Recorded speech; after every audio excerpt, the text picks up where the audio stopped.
नमस्कार, शाम के 5 बज रहे हैं। 24 घंटे 24 रिपोर्टर के साथ हाजिर हूं मैं रुमाना इसार खान। शुरुआत शो की 4 बड़ी खबरों से करेंगे। हमारे साथ होंगे एबीपी न्यूज संवाददाता राजन सिंह। राजन सिंह हमें बताएंगे राज्यसभा में कांग्रेस के हंगामे की वजह से जीएसटी बिल पर चर्चा नहीं हो पाई। जेटली ने कांग्रेस को विकास विरोधी कहा तो कांग्रेस ने कहा नियम के मुताबिक नहीं पेश किया गया बिल। हमारे साथ होंगे एबीपी न्यूज संवाददाता सरोज सिंह। सरोज सिंह हमें बताएंगे लोकसभा में आज भी जमकर हंगामा हुआ। वेल में आकर कांग्रेस के सांसदों ने नारे लगाए। नाराज स्पीकर ने कहा 40 लोग मिलकर 440 का हक मार रहे हैं।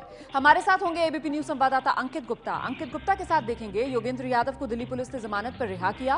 किसानों के लिए आंदोलन कर रहे प्रशांत भूषण को कल गिरफ्तार किया था। गिरफ्तार प्रशांत भूषण को भी योगेंद्र यादव से मिलने नहीं दिया गया था। और हमारे साथ होंगी एबीपी न्यूज संवाददाता रत्ना शुक्ला। रत्ना शुक्ला हमें बताएंगी सड़क हादसे के घायल को अस्पताल पहुंचाने वाले को नोएडा पुलिस ने हिरासत में लेकर परेशान किया, बाद में घूस लेकर छोड़ा।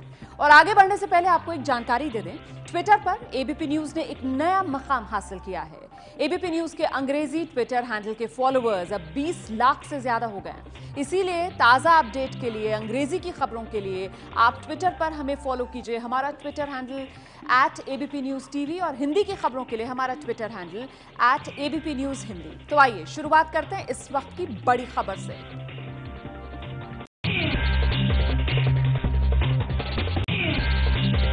राज्यसभा में सरकार ने आज जीएसटी बिल पेश तो कर दिया, लेकिन जबरदस्त हंगामे के कारण इस पर बहस नहीं हो सकी।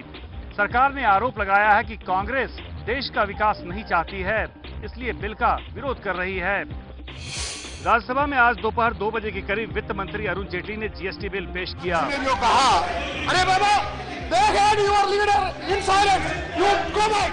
राज्यसभा में आज अजब स्थिति रही।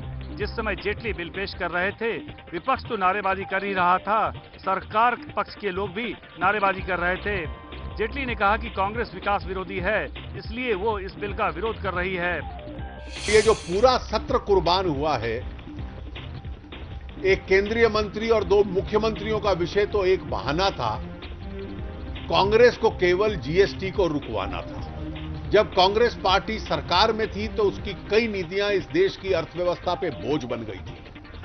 आज वो विपक्ष में रहकर भी बोझ बनना चाहती है। लेकिन कांग्रेस कह रही है कि सरकार ने बिल नियम के मुताबिक नहीं रखा, इसलिए इस पर चर्चा का सवाल ही नहीं है। जीएसटी बिल तो अभी आने का सवाल ही नहीं है, क्योंकि एक तो बीएससी में उसको अप्रूव नहीं कराया। सिलेक्ट कमेटी के आने के बाद बीएससी में आना चाहिए, बिजनेस एडवाइजरी कमेटी अप्रूव करती है तब जाके होता, तो उसमें अप्रूव नहीं कराया है। सरकार का कहना है कि सेलेक्ट कमेटी ने बिल को नियम 193 के तहत सीधे पार्लियामेंट के पास चर्चा के लिए भेजा है, इसलिए इस बिल को बिजनेस एडवाइजरी कमेटी के पास भेजे जाने की जरूरत नहीं है। जीएसटी बिल पर सरकार और कांग्रेस के बीच विरोध और बढ़ गया है। कांग्रेस ने साफ कह दिया है कि वो जीएसटी बिल का विरोध नहीं करती, लेकिन चूंकि इसमें तय प्रक्रिया का पालन नहीं किया गया है, लिहाजा अब वो इसका विरोध करेगी। जीएसटी का विरोध 5 साल भारतीय जनता पार्टी ने किया और उसका नेतृत्व उस विरोध का श्री नरेंद्र मोदी ने स्वयं किया और इनके वित्त मंत्री गुजरात के। हम जीएसटी के पक्ष में थे, जीएसटी के पक्ष में हैं। सरकार की तरफ से ये झूठ फैलाया जा रहा है देश को गुमराह करने के लिए। प्रश्न जीएसटी का नहीं है। जो संविधान का संशोधन है, इससे पहले के सदन उसको लें, उसकी प्रक्रिया होती है, नियमावली है और सदन तय करता है कि किस विषय को लिया जाएगा, जिसके लिए बिजनेस एडवाइजरी कमेटी है। बिजनेस एडवाइजरी कमेटी ने, सरकार जिसमें शामिल होती है, ये स्पष्ट हो गया था कि इस बार अभी उसको नहीं लाया जाएगा, क्योंकि पहले के जो समय दिया गया है, दूसरा जो एजेंडा है दूसरे बिल के लिए, वो भी पर्याप्त नहीं है इस सत्र के अंदर उन तमाम काम को पूरा करने का। कांग्रेस ने कहा है कि संसद नहीं चल रही है, इसके लिए सरकार की जिद जिम्मेदार है। जीएसटी बिल के लागू होने से खत्म होंगे एक्साइज ड्यूटी, वैट और सर्विस टैक्स। पूरे देश में एक ही रेट पर मिलेगा सामान। जीएसटी बिल के लागू होने का सबसे ज्यादा फायदा आम लोगों को होगा, क्योंकि केंद्र सरकार को मिलने वाले सभी टैक्स की जगह बस एक ही टैक्स लगेगा, यानी एक्साइज ड्यूटी, सर्विस टैक्स और राज्यों को मिलने वाला वैट, मनोरंजन कर, luxury tax, lottery tax, entry tax, चुंगी भी खत्म हो जाएगी। अलग अलग टैक्स नहीं चुकाना पड़ेगा तो सामान बनाने की लागत घटेगी। इससे सामान सस्ता होने की उम्मीद है। हालांकि पेट्रोल, डीजल, केरोसिन और रसोई गैस पर अलग अलग राज्यों में जो टैक्स लगते हैं वो अभी कुछ सालों तक जारी रहेंगे। जीएसटी के लागू होने के बाद टैक्स चोरी भी रुक जाएगी और इसका सीधा असर देश की जीडीपी पर पड़ेगा। लोकसभा और राज्यसभा दोनों में आज भी जमकर हंगामा हुआ। कांग्रेस समेत सभी विपक्षी दलों ने दोनों सदनों में सरकार के खिलाफ जमकर नारेबाजी की। लोकसभा की कार्यवाही आज जैसे ही शुरू हुई, विपक्ष ने जुमलेबाजी बंद करो, नाटकबाजी बंद करो के नारे लगाने शुरू कर दिए।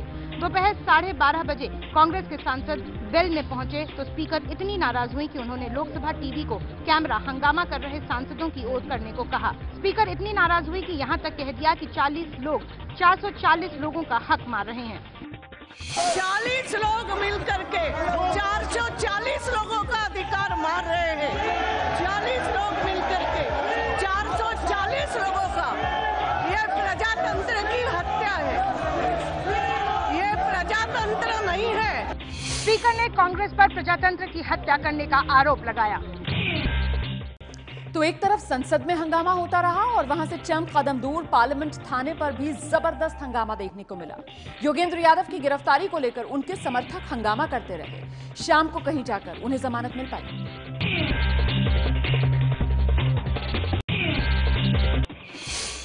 आम आदमी पार्टी से अलग होने के बाद किसानों के लिए आंदोलन चला रहे योगेंद्र यादव को दिल्ली पुलिस ने सोमवार रात गिरफ्तार कर लिया। मंगलवार शाम उनको जमानत पर रिहा किया गया। योगेंद्र यादव पर आरोप था कि वो सोमवार रात प्रधानमंत्री आवास की तरफ अपने समर्थकों के साथ मार्च कर रहे थे। ये तस्वीरें कल रात की हैं जब किसानों के अधिकारों की लड़ाई लड़ रहे योगेंद्र यादव और 90 के करीब किसानों को दिल्ली पुलिस ने झड़प के बाद हिरासत में ले लिया।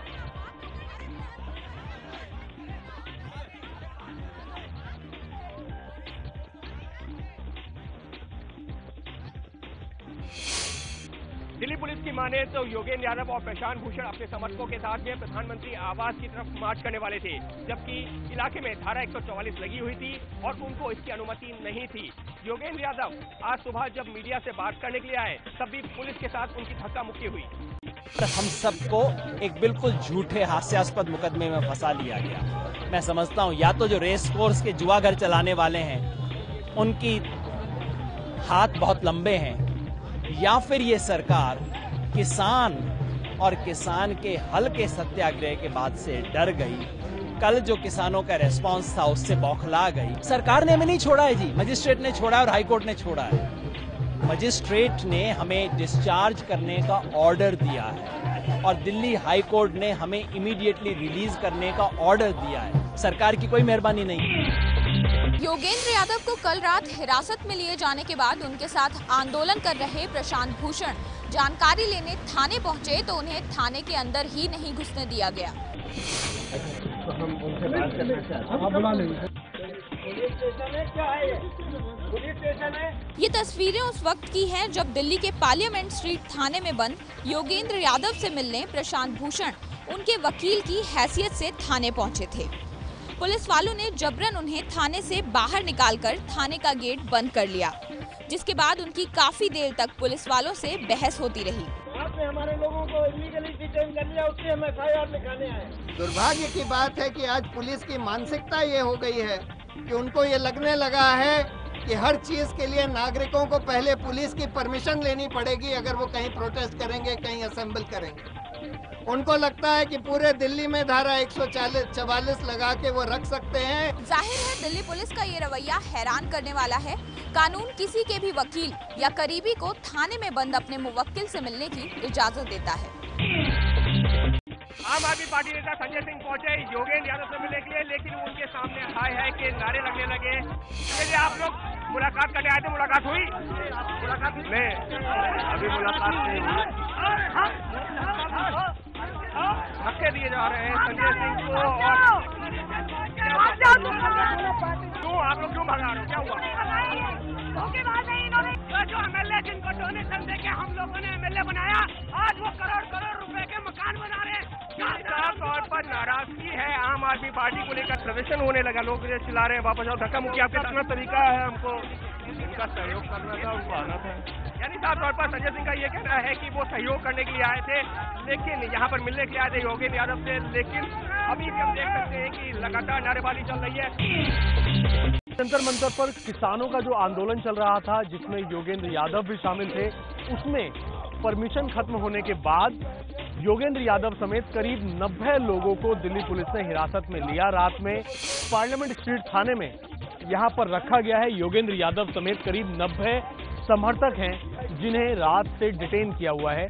जो समर्थक हैं उनकी दलील है कि उन्हें गलत हिरासत में लिया गया है।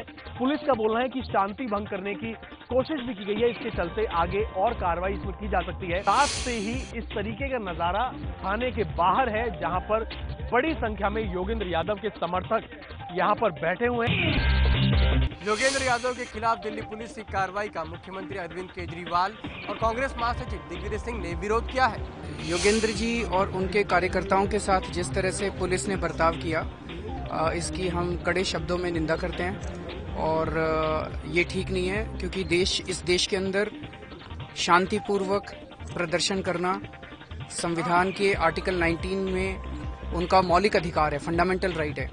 और पीसफुली प्रोटेस्ट करते हुए कार्यकर्ताओं पे इस तरह से बर्बरतापूर्ण कार्रवाई जो है उसकी हम कड़े शब्दों में निंदा करते हैं। और मैं माननीय गृह मंत्री जी राजनाथ जी से अपील करूंगा कि वो पर्सनली इसमें एक रिपोर्ट लें और इसमें दखल अंदाजी करें। कांग्रेस महासचिव दिग्विजय सिंह ने भी ट्वीट कर कहा है, योगेंद्र यादव के साथ दिल्ली पुलिस के बर्ताव की निंदा करता हूं।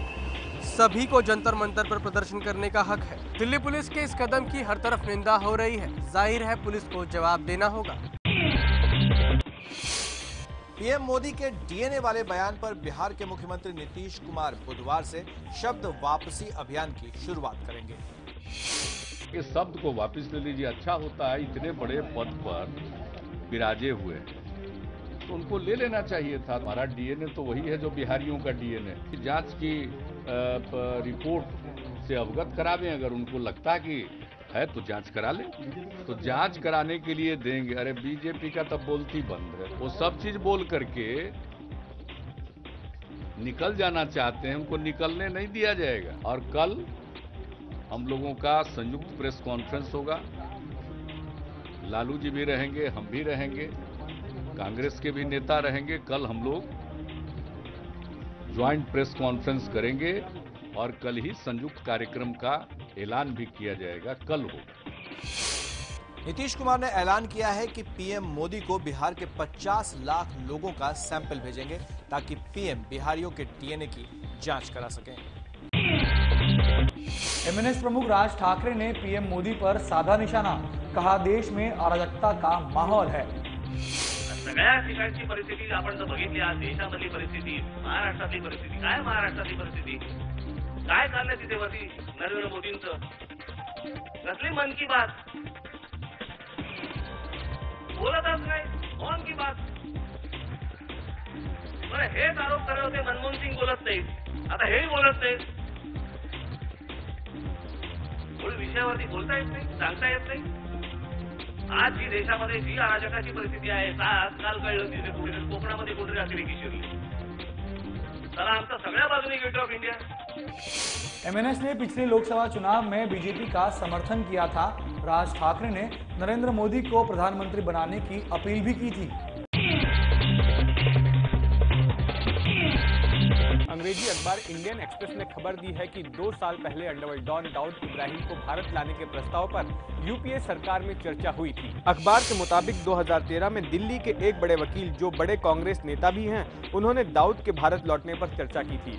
अखबार के मुताबिक इस वकील को बताया गया कि दाऊद का मुद्दा गर्म आलू की तरह है, जिस पर हाथ नहीं लगाया जाना चाहिए। इस कांग्रेस नेता और वकील को बताया गया कि दाऊद पर उसकी शर्तों पर केस चलाना मुश्किल है। अखबार ने सूत्रों के मुताबिक बताया है कि 2013 में दाऊद के भारत लौटने के प्रस्ताव पर तब के प्रधानमंत्री मनमोहन सिंह और राष्ट्रीय सुरक्षा सलाहकार शिवशंकर मेनन ने भी चर्चा की थी। इस वकील ने कांग्रेस के 2 बड़े नेताओं से भी इस मुद्दे पर चर्चा की थी, लेकिन ये कहा गया कि ये बहुत गर्म मुद्दा है और इसलिए इस मुद्दे को ठंडे बस्ते में डाल दिया गया।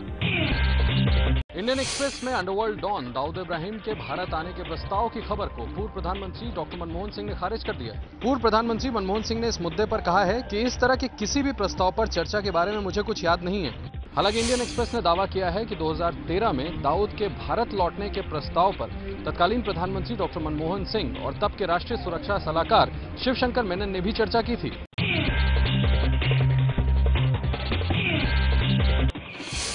लश्कर-ए-तोयबा के आतंकी नावेद को एनआईए की कोर्ट ने 14 दिन की पुलिस हिरासत में भेजा है। लश्कर-ए-तोयबा का ये आतंकी हर रोज नए खुलासे कर रहा है। जम्मू कश्मीर के उधमपुर से जिंदा पकड़े गए लश्कर-ए-तोयबा के आतंकवादी नावेद को पूछताछ के लिए एनआईए कोर्ट ने 14 दिन की जम्मू कश्मीर पुलिस हिरासत में भेज दिया है। एनआईए यानी नेशनल इन्वेस्टिगेटिव एजेंसी ने आतंकी नावेद याकूब से पूछताछ के लिए कोर्ट से हिरासत की मांग की थी। नावेद पर भारत के खिलाफ युद्ध छेड़ने, गैरकानूनी गतिविधियों में शामिल होने और आर्म्स एक्ट के तहत मामला दर्ज किया गया है। नावेद और उसके साथी नोमान ने ही 2 बीएसएफ जवानों की गोली मारकर हत्या कर दी थी। नोमान गोलीबारी में मारा गया था, जबकि नावेद को 2 ग्रामीणों की मदद से गिरफ्तार कर लिया गया था। 2008 में मुंबई हमले के बाद यह पहला मौका था जब किसी ऑपरेशन के दौरान किसी आतंकी को जिंदा पकड़ा गया था। सुप्रीम कोर्ट ने आधार कार्ड योजना पर फिलहाल रोक लगाने से मना कर दिया है, लेकिन अदालत ने यह साफ कर दिया है कि सरकारी योजनाओं का लाभ लेने के लिए आधार कार्ड अनिवार्य नहीं है। आधार कार्ड योजना की वैधता को चुनौती देने वाली याचिकाओं पर आज दिए अंतरिम आदेश में सुप्रीम कोर्ट ने कहा है कि सरकार लोगों में इस बात का प्रचार करे कि आधार कार्ड बनाना अनिवार्य नहीं है। सुप्रीम कोर्ट ने यह भी कहा है कि आधार कार्ड का इस्तेमाल राशन, केरोसिन और एलपीजी जैसी जरूरी सेवाओं के लिए किया जा सकता है, लेकिन वहां भी ये अनिवार्य नहीं होगा। सुप्रीम कोर्ट ने कहा है कि आधार कार्ड के लिए जुटाई गई निजी जानकारियों का इस्तेमाल किसी भी और मकसद के लिए नहीं किया जाएगा। हालांकि आपराधिक मामलों की जांच के दौरान कोर्ट की इजाजत से जांच एजेंसी इन जानकारियों का जांच में इस्तेमाल कर सकती है। दिल्ली से सटे नोएडा में पुलिस की ज्यादती, सड़क हादसे में घायलों को अस्पताल पहुंचाने वाले शख्स को ही हिरासत में लेकर किया प्रताड़ित। पुलिस की प्रताड़ना का शिकार बना ये शख्स है रितेश गुप्ता। रितेश का गुनाह इतना था कि उसने नोएडा फेज 2 में सड़क हादसे का शिकार हुए लोगों को अस्पताल पहुंचाया और पुलिस वालों ने उल्टा रितेश को ही हिरासत में ले लिया। रितेश की जान तब छूटी जब उसने एक ऐसे अपराध के मामले में समझौते पत्र पर हस्ताक्षर किए जो उसने किया ही नहीं था। साथ ही 10,000 रुपए इलाज के नाम पर और 2,000 रुपए पुलिस को सुविधा शुल्क भी चुकाया। पुलिस वालों ने क्या करा कि मेरे ऊपर एफआईआर कर दिया कि इन्होंने एक्सीडेंट करके भाग रहे थे। ये लोग कह रहे हैं कि आपने हॉस्पिटल क्यों पहुंचाया, आपने सबसे बड़ी मानवता का काम क्यों किया। ये अनुभव ये हुआ है कि किसी की हेल्प मत करो। बिल्कुल मैं नहीं करूँगा, मैं सबसे उम्मीद करूँगा तो सबसे कहूँगा कि आप लोग मत करो। सुप्रीम कोर्ट के साफ निर्देश हैं कि सड़क हादसे में घायलों को अस्पताल पहुंचाने वालों को न तो पुलिस प्रताड़ित करेगी और न ही उनसे पूछताछ करेगी।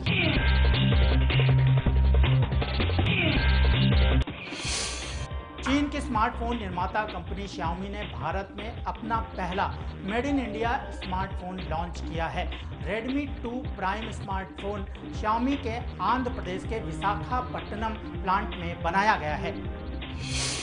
इस फोन को आंध्र प्रदेश के मुख्यमंत्री चंद्रबाबू नायडू ने लॉन्च किया। Redmi 2 प्राइम को Xiaomi की ऑफिशियल वेबसाइट mi.com के अलावा online shopping website Amazon, Flipkart और स्नैपडील से खरीदा जा सकेगा। Redmi 2 प्राइम में 2 GB की रैम और 16 GB की इंटरनल मेमोरी है। 8 मेगापिक्सल का रियर कैमरा और 2 मेगापिक्सल का फ्रंट कैमरा है। इसमें 1.2 गीगाहर्ट्ज का क्वाड कोर प्रोसेसर है। Xiaomi का ये फ़ोन 4G नेटवर्क को भी सपोर्ट करेगा। Xiaomi का ये फ़ोन वाइट और ब्लैक कलर में उपलब्ध है। कंपनी ने इसकी कीमत 6,999 रुपए रखी है।